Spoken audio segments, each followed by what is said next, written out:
está na cara que o governo americano, isso é o establishment, ou aquilo que o Nicholas Seger chama corporação, está trabalhando para a ascensão islâmica mundial. Assim como a Casa Real Britânica, que é um elemento fundamental da corporação, está protegendo a invasão islâmica a olhos vistos. Eu digo para vocês, o príncipe Charles é membro de uma tarica. Ele obedece um sheik islâmico. Meu Deus do céu, eu não sei. Existe no mundo, em plena execução, um processo de extinção da religião, especificamente da católica. Não dá para esconder mais. É uma coisa uniforme em todo mundo, as técnicas são as mesmas e a possibilidade de isso ser coincidência é zero.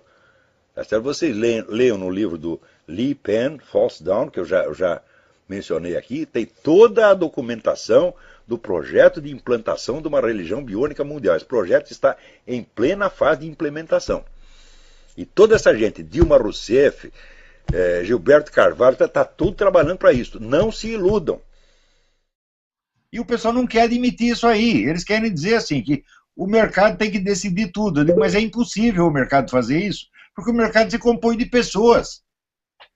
Por exemplo, se você compra uma coisa porque você acha que vale, você vai revendê-la por X, muito bem. O outro que vai comprar também vai revender e ninguém vai consumir nada nunca. E na hora...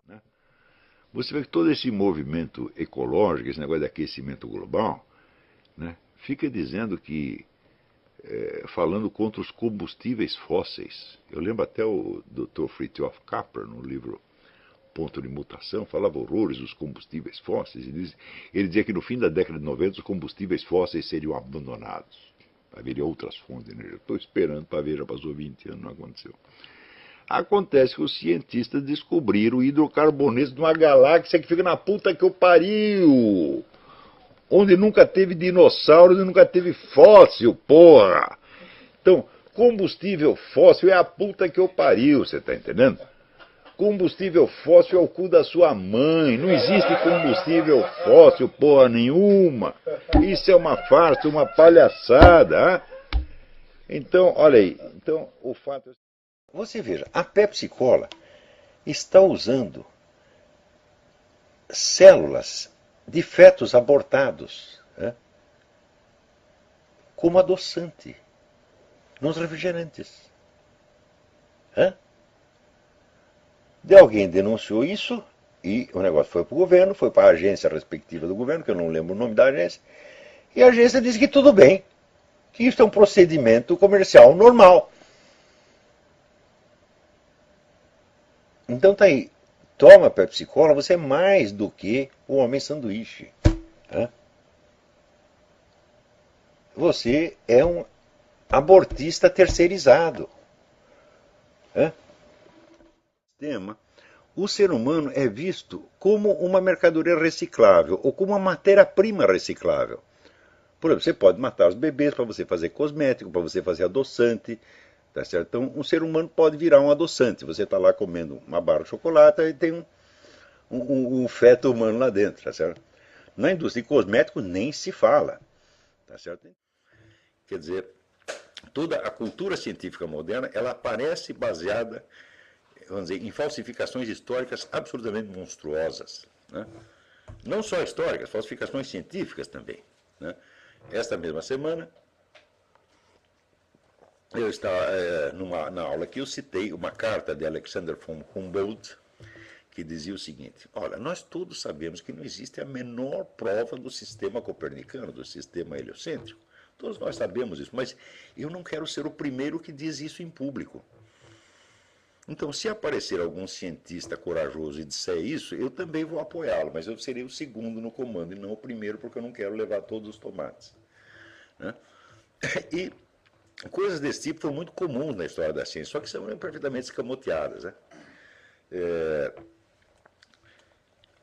Com relação, por exemplo, à origem da teoria da relatividade, o que aconteceu foi o seguinte, que no fim do século passado, na passagem do século, uma dupla de cientistas, Michelson e Morley,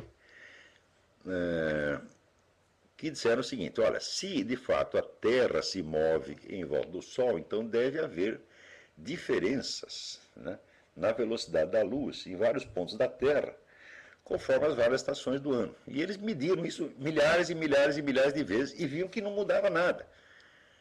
Então, das duas, uma. Ou a Terra não se move, ou é preciso modificar a física inteira. Então, o cidadão chamado Albert Einstein viu isso e achou que era preferível modificar a física inteira, né, só para não admitir que não havia provas do heliocentrismo. Então, ele fez um arranjo, e esse arranjo implicava, então, várias noções muito estranhas, como a da curvatura do espaço, que é um conceito que até hoje eu não entendi, tá certo? Quer dizer, como é que o espaço ocupa um lugar dentro do espaço? Uma coisa que não ocupa um lugar dentro do espaço não pode ser nem curva nem reta. Tá certo? Então, se você disser o espaço curva tudo o que está dentro dele, fala, bom, ainda é possível, mas que o espaço em si mesmo seja curva é uma noção que me parece um pouco esdrúxula. Né? Mais ainda a noção de que pessoas que viajassem através do espaço teriam várias idades ao mesmo tempo, e várias outras coisas muito, muito esquisitas, que nunca foram provadas, tá certo? Mas que eram intelectualmente muito elegantes e que, de algum modo, salvavam as aparências. Tá certo? Então, o fato é que, no confronto entre geocentrismo e heliocentrismo, não existe nenhuma prova definitiva de um lado nem do outro, e você pode usar um sistema de referência, como pode usar o outro. No qual ele diz o seguinte: quando há uma parada cardíaca, o cérebro deixa de funcionar depois de cerca de 10 a 20 segundos. Muitos pacientes em estado de parada cardíaca parecem inteiramente capazes de experimentar processos mentais. Esse fenômeno demonstra que o espírito e a consciência não são gerados pelo cérebro. Ora, existe mais casos registrados disso aqui do que o cético mais exigente poderia requerer. São milhares e milhares e milhares de casos. Quer dizer, o sujeito está lá sem atividade cardíaca, sem atividade cerebral, e, no entanto, está vendo tudo o que se passa em torno. E, às vezes, vê coisas que estão se passando nos quartos vizinhos. E, às vezes, em outros lugares. Tudo isso depois confirmado. Tem até o caso do sujeito que, exatamente nesse estado, ele viu que na casa vizinha tinha um sapato em cima do telhado, veja você. Né? Isso quer dizer que a visão dele não estava nem condicionada ao lugar onde o corpo dele estava. Na maior parte dos casos, as pessoas veem e reparam em mais coisas do que reparariam se estivessem vivos e despertos. Quer dizer, a bibliografia a esse respeito é tão imensa que a mera pretensão de que a consciência é causada pelo cérebro deve ser rejeitada em limine como uma coisa, assim, uma estupidez, uma simples lenda, crendice. Não há nenhuma prova, nenhum sinal, mesmo remoto, de que a consciência seja causada pelo cérebro. E há milhares e milhares e milhares de provas de que pessoas sem nenhuma atividade cardíaca ou cerebral continuam tendo consciência. A primeira ciência que se desenvolveu no Ocidente foi a teologia. Quer dizer, todos os critérios de verificação, de correção textual, etc., foram todos estabelecidos pela teologia. E, provavelmente, vamos dizer, a teologia é a única ciência que tem um discurso racional do começo até o fim. Porque, por exemplo, outro dia eu disse aí assim, toda a história das origens da ciência moderna é tudo empulhação. Não foi nada disso que aconteceu, tá certo? Então, por exemplo, a ideia de que não, a ciência moderna, a razão e as luzes, né, expulsaram a superstição, a astrologia, a alquimia, etc., etc., e criaram uma nova era de ciência e racionalidade. Isso é absolutamente falso, absolutamente falso. O que eu estou dizendo é resultado, assim, vamos dizer, de estudos que eu fiz em livros publicados nos últimos 70 anos que maciçamente confirmam essa tese. Como ninguém no Brasil lê esses livros, então a minha afirmação parece chocante. E daí o sujeito, baseado naquela informação que ele recebeu na faculdadezinha de fundo de quintal que ele frequentou, ele diz, esse cara não entende nada, ele só lava analfabeta, mas aquele hora que ele está falando, só fala coisa absurda. A União Soviética foi que armou a Alemanha nazista em segredo. Não existiria exército nazista e não existiria perigo nazista se não fosse o plano de Stalin de usar os nazistas como ponta de lança da revolução. Tanto é que o Stalin ajudou o Hitler, né? Exatamente, se não fosse Stalin não existia. Hoje, no começo foi o livro do Ernest Toppich, o primeiro que levantou essa lebre. Stalin's War, o livro chama, um clássico, né? Hoje tem uns 20 livros documentando isso, sobretudo com material dos arquivos de Moscou quando foram reabertos. Hoje essa tese está mais do que provada. O Stalin planejou toda a Segunda Guerra com antecedência, usando os nazistas como instrumento, como ele dizia, o navio quebra-gelo da Revolução. Por exemplo, todas essas proibições de fumo que tem aí, elas são manifestamente destinadas, vamos dizer, a inibir a conduta do sujeito. Então, isso aí é extinção de comportamento. Isso é uma técnica psicoterapêutica. Só que os caras estão submetendo você a essa técnica sem você tê-los autorizado. Quer dizer, quem foi que autorizou o Ministério da Saúde, tá certo, a aplicar em mim uma técnica terapêutica que eu não pedi, que eu não solicitei? Então isso aí, obviamente, é uma prática ilegal da medicina.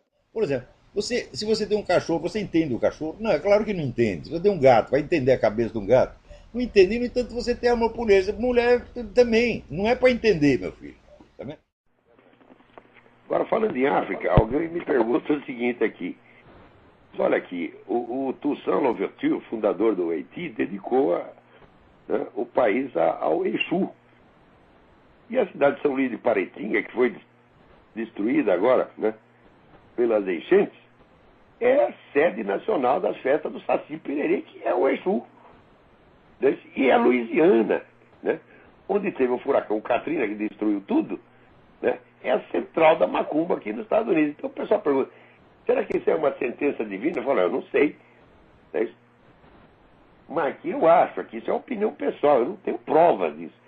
Eu acho que essas macumbas dão um azar desgraçado, porque onde tem isso, todo mundo se ferra. É uma constante histórica. Né? Você não vê, por exemplo, você vê aqui nos Estados Unidos, qual é o lugar do mundo onde os negros vivem melhor? Aqui nos Estados Unidos. E o padrão de vida comparável de todo mundo, estão lá no Senado, estão na presidência das empresas, estão milionários, fizeram o presidente da República. Tem algum deles praticando macumba? Não tem. É tudo pastor protestante, porra.